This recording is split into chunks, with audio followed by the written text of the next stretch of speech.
Good afternoon, everyone. Welcome to the White House for your daily briefing. It's my pleasure to see you. I don't have any opening statements. I'll just note that you should have a paper statement I put out from me on the surface transportation bill, the need to ensure that we make sure that folks working on these construction jobs around the country don't get thrown out of work. But that the House needs to do what the Senate has already done, which is pass a bipartisan bill for a longer-term funding of our infrastructure projects.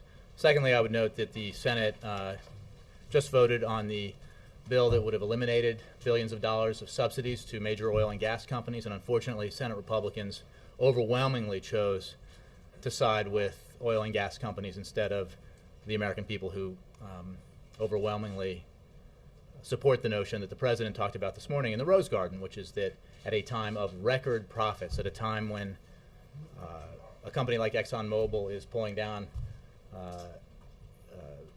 was it $4.7 million an hour in profits, that the American taxpayer should not be subsidizing oil and gas companies. And so that was an unfortunate vote. With that, I will take your questions. Ben. Thanks, Jay. Two topics. To follow up on that one, given the action in the Senate, is it fair to say now that the President made his pitch, Congress has acted once again on the tax subsidies, and he's going to move on to other elements, or is he going to continue to call for these, even though Congress has already weighed in? Well, you can be sure he won't stop calling for this, because we simply cannot afford, and it makes 0 cents to have the American taxpayers subsidize oil and gas companies that are enjoying record profits. Oil and gas company executives themselves have said that at a time of record high profits and high prices for oil, that they don't need the incentives that the subsidies were meant to create. We've been subsidizing oil and gas companies for a century. We need to invest in the energy industries of the future. And that's part of the President's all-of-the-above approach to our energy challenges. And he will continue to make the case that we should not be subsidizing these companies. The taxpayers should not be, and it's not wise policy. But he's, at this point forward, if he hasn't already, he's just making the case politically to the American people, right? He's not actually trying to change Congress's mind. I mean, they've acted. Well, I mean, I think that's a misunderstanding a bit of the question. It represents a misunderstanding a little bit about how politics can work. What has become clear is that Senate Republicans, or Republicans in general on Capitol Hill, have decided to ally themselves with oil and gas companies over the interests of the American taxpayer in this case, despite the President's best efforts to persuade them otherwise. Those same Republicans in the House and Senate are going to have to answer to their own constituents. And you all read the polls. You know how the American people feel about this.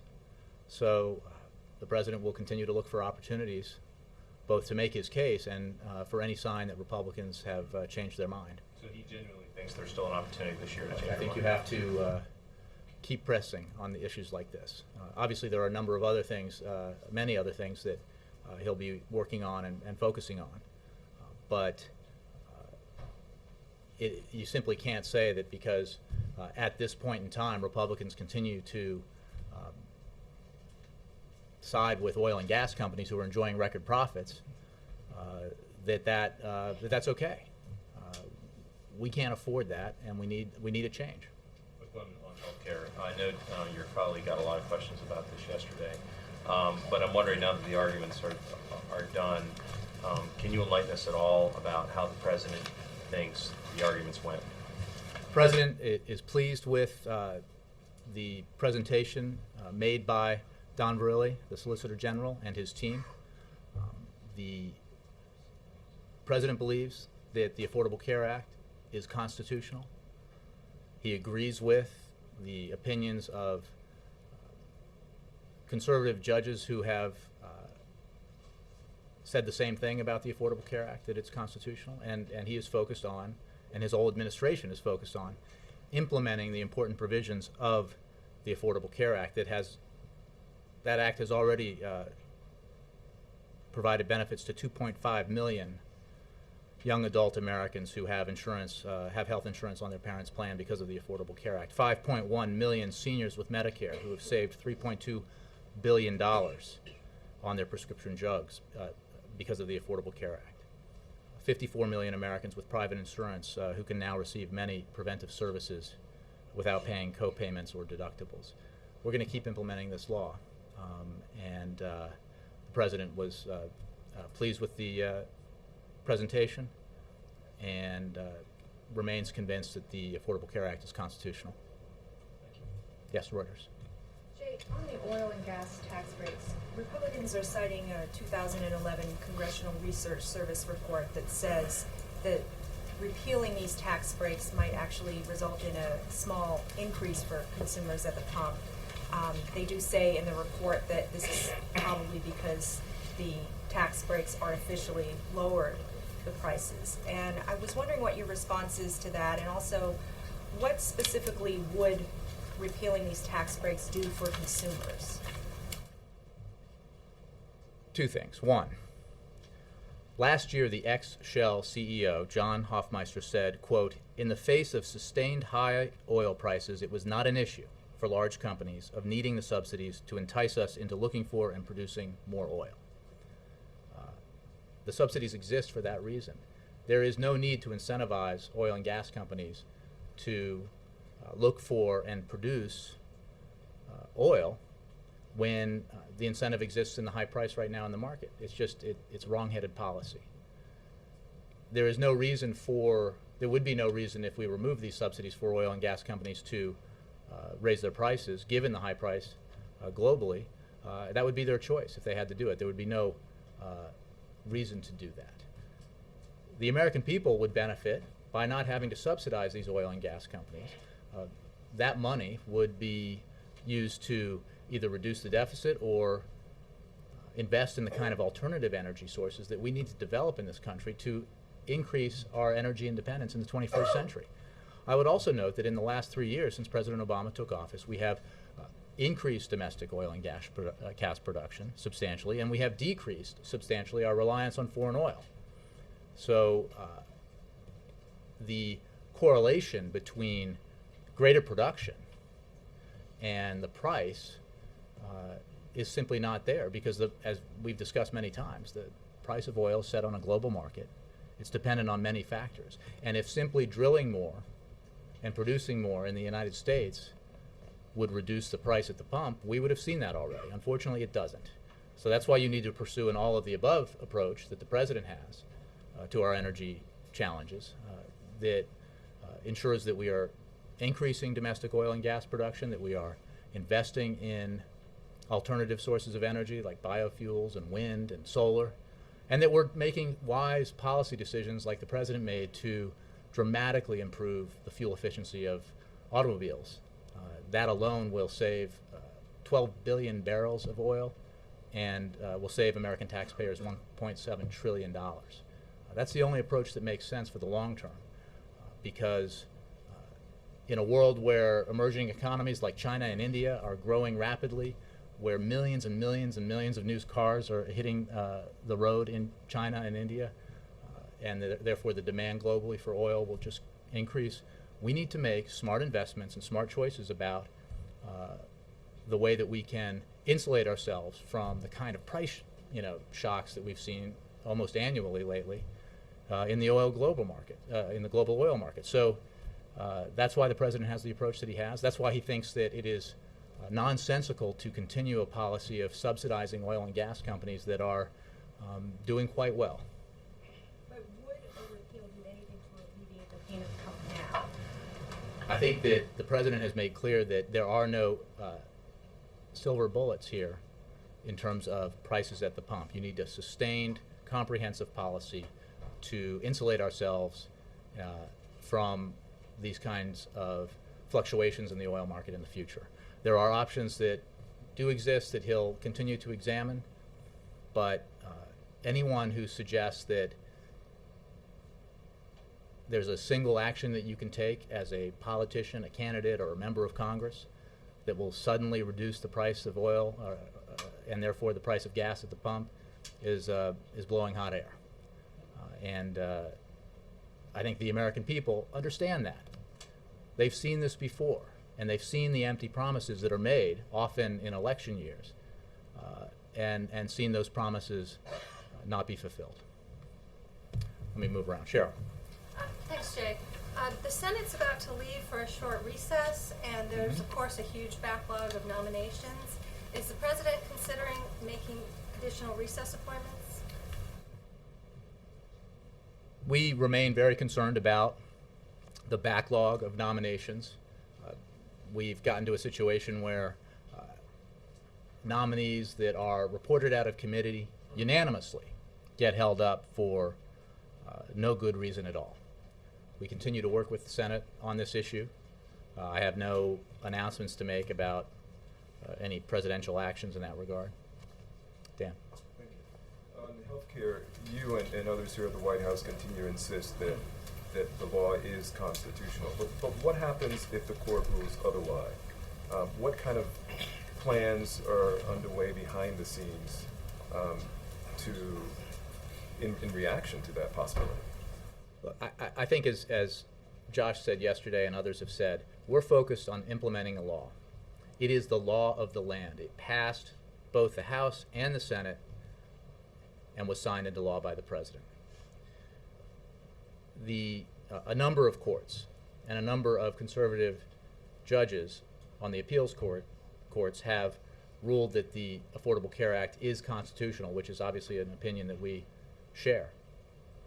We remain confident that the Affordable Care Act is constitutional. Now, when the Supreme Court makes its decision, we'll be ready for that. But we're confident that the Affordable Care Act is constitutional. On the tax breaks for oil companies, you're making the argument that they don't need these incentives, but one analyst, industry analyst, told us, quote, there would be less drilling. One of our companies said that they would drill 2,800 to 3,000 less wells in this country. Why do you believe that it would not be a disincentive? Well, I think you can always find an analyst or somebody to make a point, a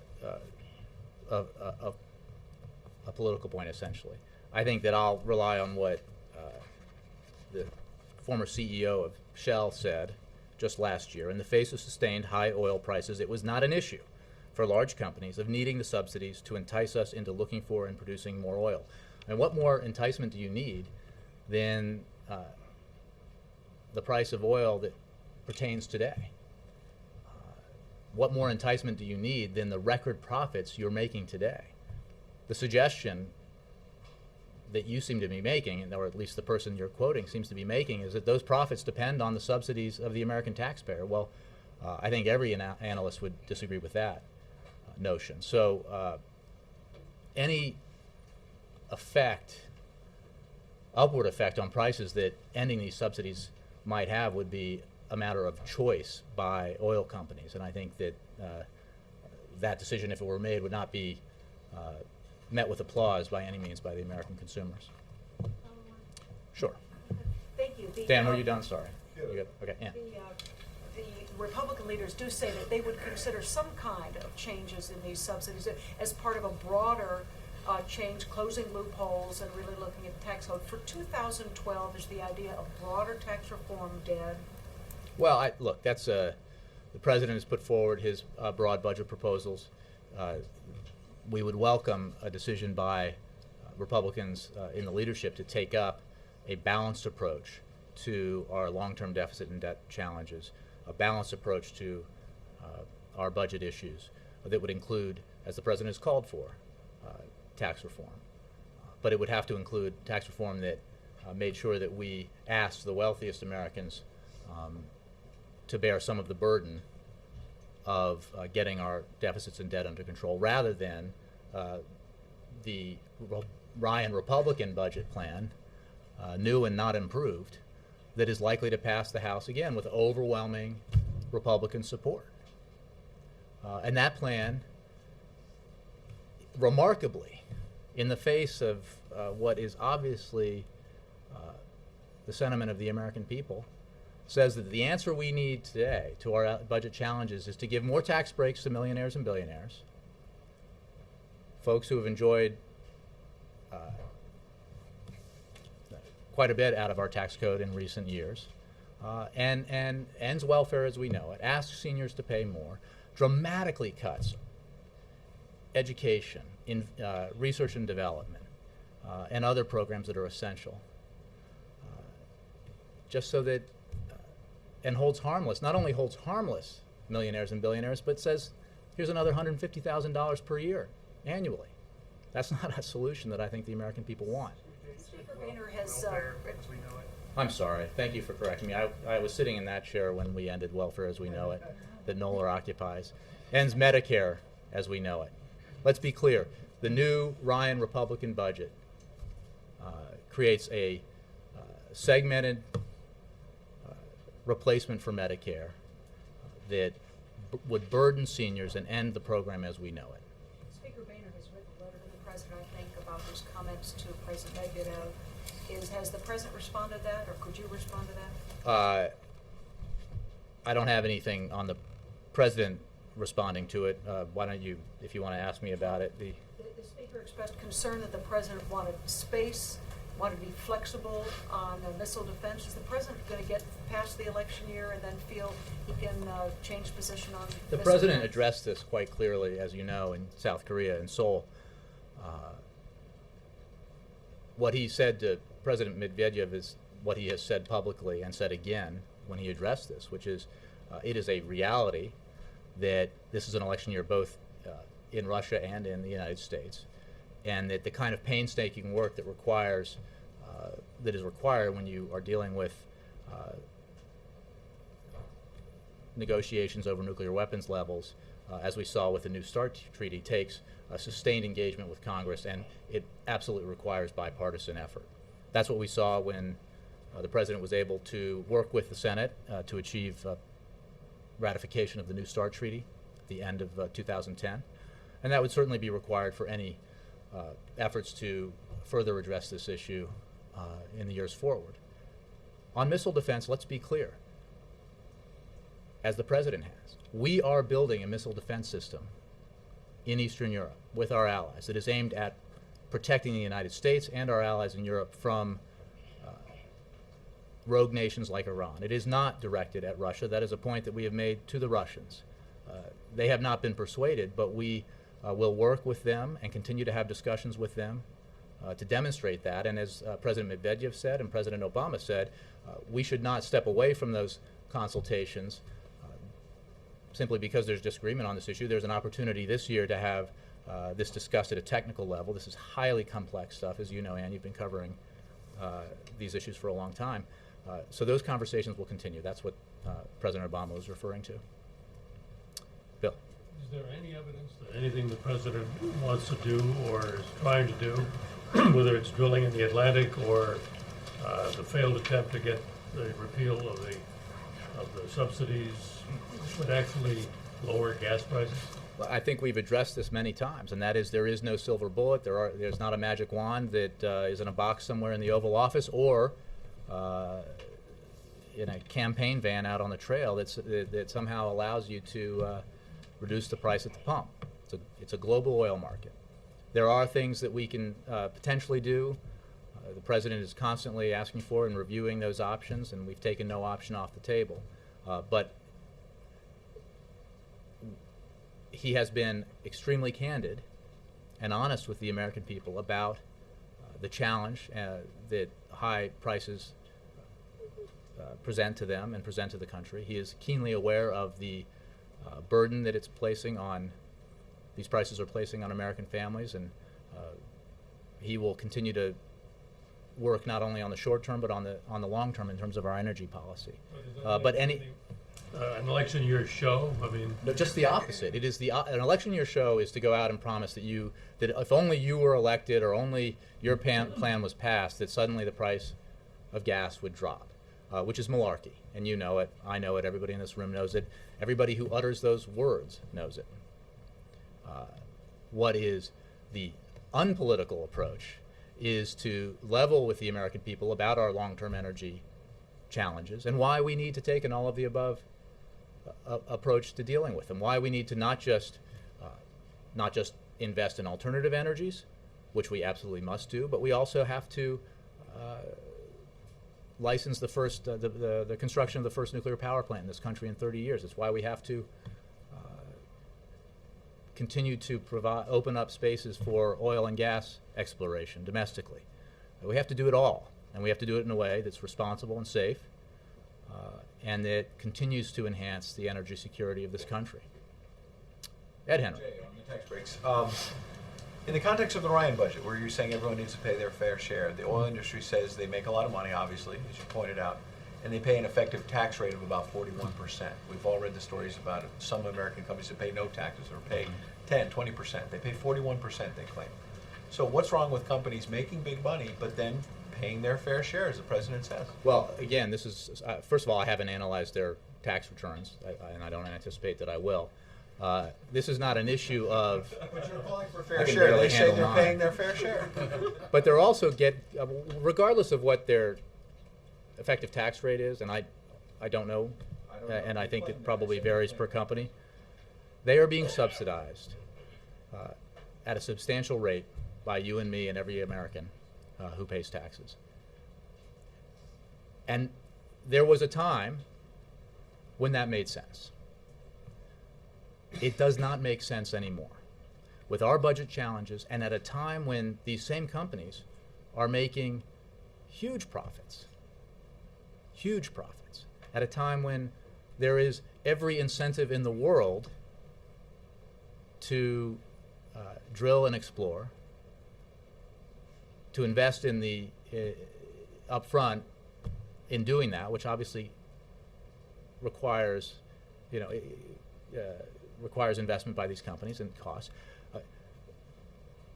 The price is high. It's worth it. They can do it. They certainly don't need the American taxpayers' dollars to find the incentive to further explore and develop domestic energy or international energy. So that's the argument the president's making. Has nothing to do with whether they're paying their taxes or not. What they don't need is the taxes of you and me and every other American for the incentive they need to continue to do business. Nonsensical, as you said earlier. Why did the president vote for the energy bill in 2005 as a senator that had over $2 billion in tax breaks for the oil industry? They were making a lot of money then, too. Well, what I can tell you, Ed, is that the oil and gas companies in this country are making record profits now in 2012. The price at the pump is very high, and that is plenty of incentive for these companies to continue to drill, to continue to explore, and continue to develop energy sources here in the United States and abroad. There is no reason for the American taxpayer to subsidize that activity. So why do you vote for that? Look, I haven't examined the vote or what the prices were at the time or the whole bill that it was attached to. What I know and what the president knows is that this year, in 2012, when we are seeing high prices at the pump, high prices on the international oil market, and record profits from the oil and gas companies, there is no reason to continue these kinds of subsidies. It's just, take that argument out to the people. I don't think they'll go along with it.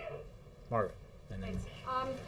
Can you help us to understand what, if anything, the president needs to do tomorrow or between now and the weekend as related to the Iranian oil sanctions taking effect on June 28th? I'm trying to understand the issue myself. It sounds like the question is whether he thinks there's enough non-Iranian oil available to go forward with those sanctions, and if he doesn't, then he needs to do some intermediate steps by an April 1st deadline. Can you tell us, is he preparing to do something, and what can you tell us about that process? I can only tell you that there is a deadline related to the legislation, and obviously we're mindful of that, but I have no updates for you on it. Can you get the updates in like a 5 o'clock Well, I memorandum think that that makes sense? we're prepared to meet the deadline. But nothing that you will discuss between now I don't and have then? anything for you Okay. on it right And can you tell us a little bit more about the trips tomorrow? Are they purely fundraising trips? Is there any public element to them? And what's the statement that he's trying to make in going to Vermont and Maine? I believe those are campaign events. Is that right? I think those are campaign events. No public component. No official events, just campaign events. Yeah. Kristen? Thanks, Jay. Officials in France are today saying that an actual deal is near to tap the SBR between the United States and other allies. Can you confirm that that's the case, that a deal is actually near?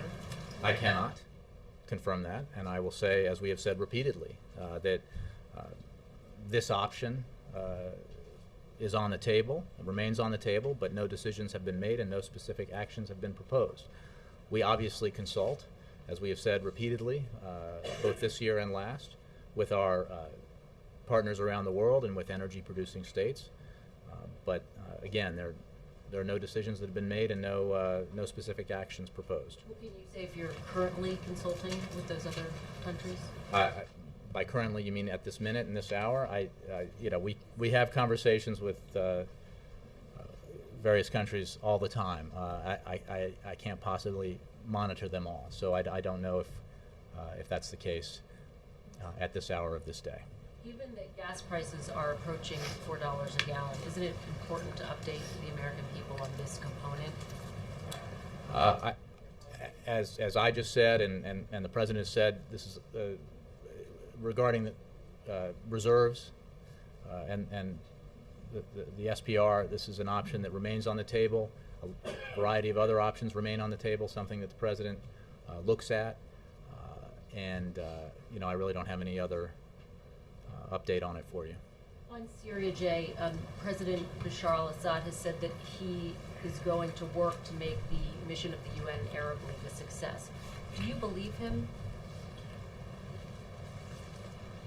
Our approach to this is to look at the actions of the Assad regime, not the rhetoric, not the words.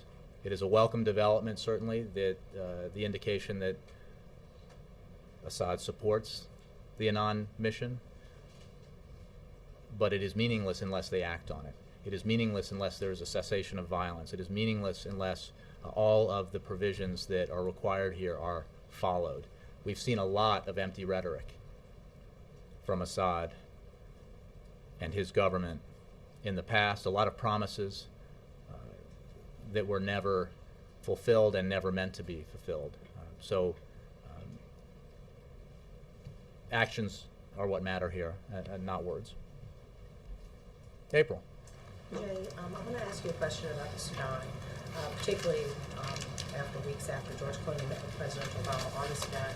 Andrew Natsios, the former special envoy to the Sudan, has written a book, and he's also talking about there needs to be more pressure on the Sudan, world community pressure.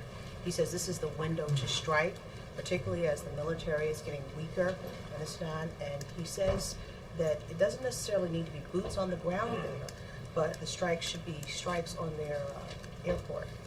What do you say about that? Well, I'm not aware of the book or those recommendations, and I'm certainly not aware of any decision along those lines that's under consideration.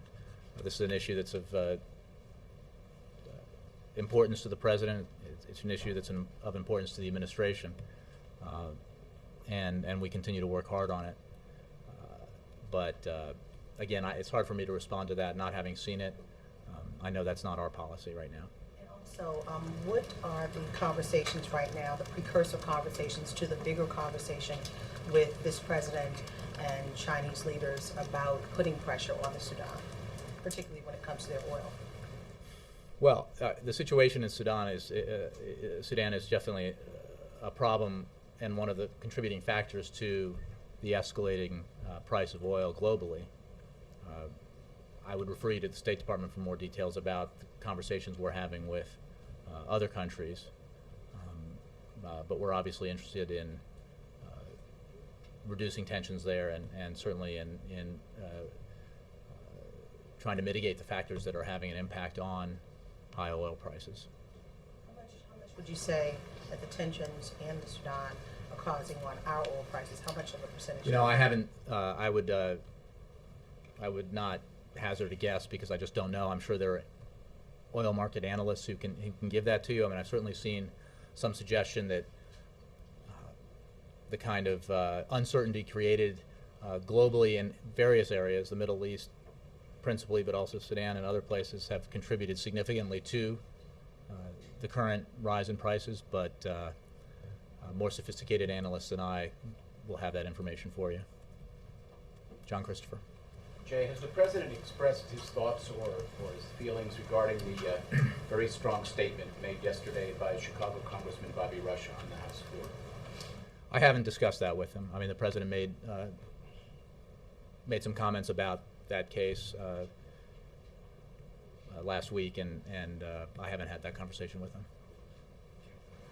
Alexis. Jay, what does the President believe motivated the senators who voted against closure? Because some senators suggested that their motivation is the amount of money that goes into their campaign coffers. Does the President agree? No, I'm not going to address motivations. We simply believe they're wrong. That the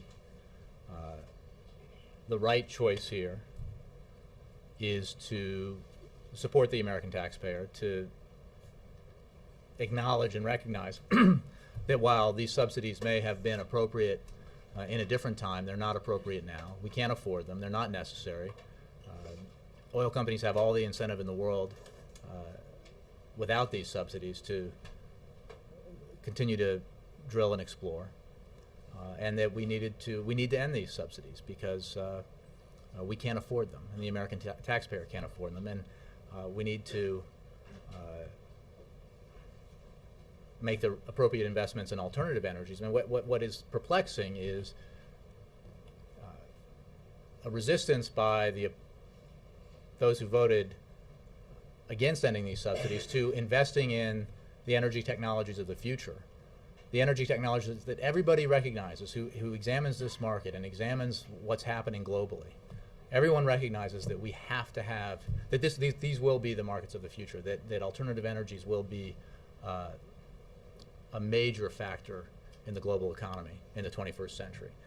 So there's a great resistance to investing in that sector of the energy economy, but an insistence on investing in the past at a time when we don't need to, when oil and gas companies are doing very well on their own without help from the American taxpayer. Is it possible that that resistance is motivated by the influence of the industry itself? You know, I'm not.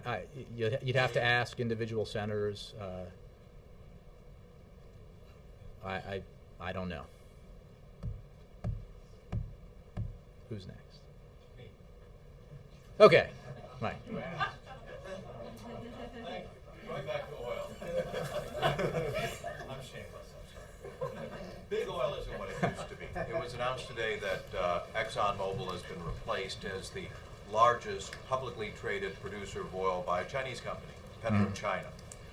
And I wanted to see if the administration's reaction to that. Is there any concern as China aggressively tries to lock up fossil fuel resources in places like Canada, Iraq, the Caribbean Basin?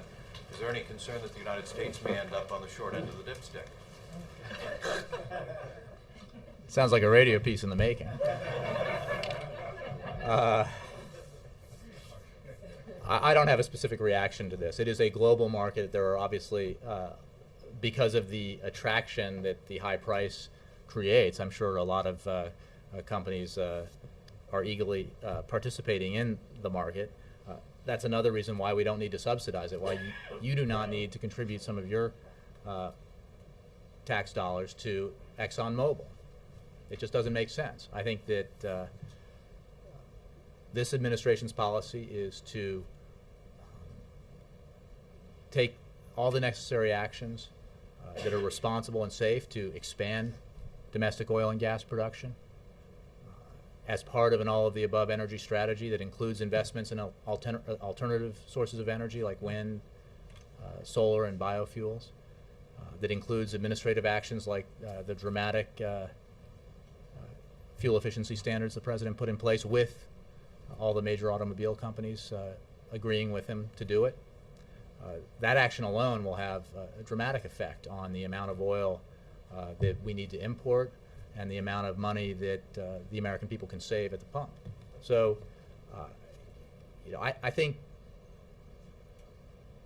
ExxonMobil, other major oil companies are doing very well.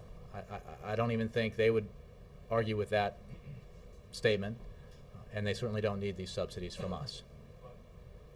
The officials often talked about the way the Chinese have been investing in things like windmills and solar. They're also investing very much in fossil fuels.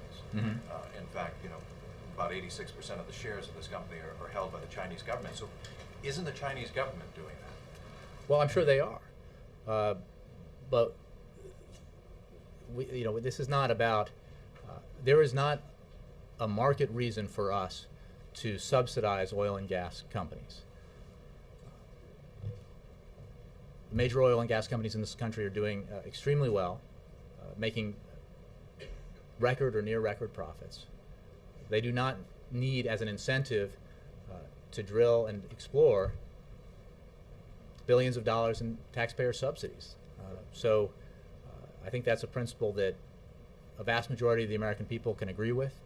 Unfortunately, even though a majority of the Senate agreed with it, because of the rules in place, you need a supermajority. And unfortunately, the vast majority of Republicans voted against cloture today. All the way in the back. Yeah, I wanted to ask you about Anwar. When the president was a senator, he helped filibuster it 7 years ago.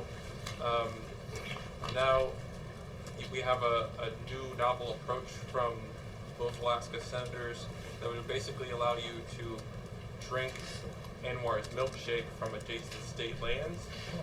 I'm not sure I follow that, but okay. They say you can drill horizontally under Anwar up to 8 miles, potentially get at a lot of that oil. And they also say, hey, if the president hadn't helped block it a number of years ago, it could have been producing 1 million barrels a day, which would have maybe wouldn't be a silver bullet, but would have been a bullet in dealing with high gas prices, potentially keeping tens of billions of dollars here. Does the president still say that Anwar is off the table? And would he be willing to look at something like that gets you some additional oil? Well, I haven't had a discussion with him about the milkshake principle, but I can tell you that the Department of Interior recently approved Shell's Beaufort Sea Oil Spill Response Plan for potential activities off the coast of Alaska that could lead to greater development there. And this president is committed to expanding domestic oil and gas production in a safe and responsible way. And any suggestion that that's not the case, I think it's worth noting that in 2011 we held a lease sale in the western Gulf of Mexico that made available more than 21 million acres, equal to an area the size of South Carolina, and yet just over 1 million acres was leased by industry. 20 million acres went unleased. So we are making available substantial areas for oil and gas production. We will continue to do that, whether it's Alaska or the announcement, the step forward that Secretary Salazar announced yesterday the Interior is taking to assess the conventional and renewable energy resource potential in the mid and South Atlantic. We're approaching this holistically and examining every opportunity to further develop oil and gas in this country in a safe and responsible way. I don't have any specifics for you beyond what I just said about Alaska, but the president is committed to the safe and responsible principle as well as increasing oil and gas production. Andrei Sitov, пожалуйста. Thank you, Jay. A follow-up to Rand's question. Do you regard the backlash from the Republicans to this episode with Medvedev as directed primarily against the president or against Russia per se? That's a great question. I don't know. You'll have to ask them. What I do know is that I'm pretty sure the Cold War ended when some of the folks in this room were still in elementary school. And any suggestion that Russia is America's #1 geopolitical foe represents a profound or a unique understanding of recent history. Are you required to respond to letters such as the Boehner letter? Is the president? I don't think we're required to, and I don't have a response from the president at this time. But I can tell you that, look, as you know, Andrei, you cover this for the Russian press. We obviously have our differences with Russia. We have a relationship with Russia that allows us to discuss those differences candidly and openly. We also have a number of very important areas of agreement. Because of the policy that this president put in place when he came into office, the so-called reset policy, our relations with Russia improved, and that allowed for greater cooperation between the United States and Russia on Iran. It allowed for significant assistance and cooperation from Russia for the transshipment of materiel and other goods to our troops in Afghanistan. There are a number of areas, very important areas, where the United States and Russia cooperate. And that cooperation is not a good unto itself. It directly benefits the national security interests of the United States. And obviously Russia cooperates because they believe, the leadership there believes that it's in their interests. We do have our differences. We have had our differences over Syria. We have had our differences over missile defense. But as we saw in the meeting between President Medvedev and President Obama in Seoul, we're able to discuss those differences and try to work them out constructively, which is more evidence of the fact that Russia is not our number one geopolitical foe. If the Republicans choose to make this into a subject before the elections of our dispute, would the president welcome a chance to defend his reset policy? Well, setting aside, I mean, the president welcomes an opportunity to discuss and explain his policy towards Russia and why it has produced tangible benefits to America's national security interests at any time. And whether that happens within the context of the election or in a foreign policy forum somewhere, or in answer to questions from you, I'm sure he'll welcome that opportunity. Thanks, Jay. Jay? No, but I'm going to run out and buy one. Thanks, guys.